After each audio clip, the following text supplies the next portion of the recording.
formation of a temporary coalition government. In Chechen today, opposition forces clashed with presidential supporters, and this led to a bloodshed in the capital city. This morning's city silence was broken with gunfire from automatic weapons and machine guns. The incident took place near the Municipal Assembly Hall and the police headquarters. Early in the morning, supporters of the president came to the site and demanded that the buildings be vacated, but the opposition side refused to do so. As a result, there was an exchange of fire. Several people wound up dead and others wounded. Among the dead is the presidential advisor Isa Arsimikov. By midday, the situation grew tense once again. Many people were out on the city squares, and it was difficult for journalists to pass through checkpoints.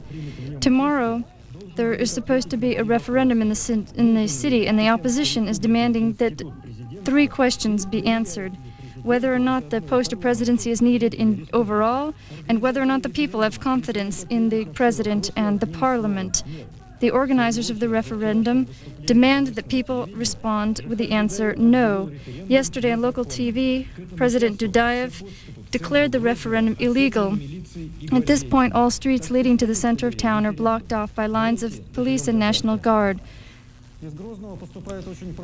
There's very conflicting reports coming to us from Grozny. According to official data, 4 people died and 7 were wounded. However, based on the information provided by Interfax, opposition figures suggest that 8 people died and 2 people died later on after shots fired from an automobile. In the headquarters of the opposition, it was also stated that the armed supporters of the president have wreaked havoc in a regional center near the committee for the election.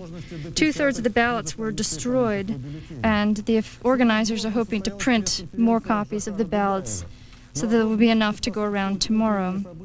President Dudayev held a press conference today, and the question was asked to him as to whether or not his actions would assist in resolving the political crisis in the country. He responded by saying that there is no crisis in the country.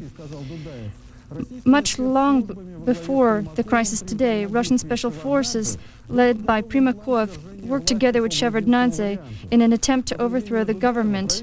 A similar situation took place in Georgia. According to Dudayev, the Russian government tried to undo the so-called Chechen knot. However, Chechen deputies in the Russian parliament say that there is no way for Yeltsin to resolve the crisis without bloodshed.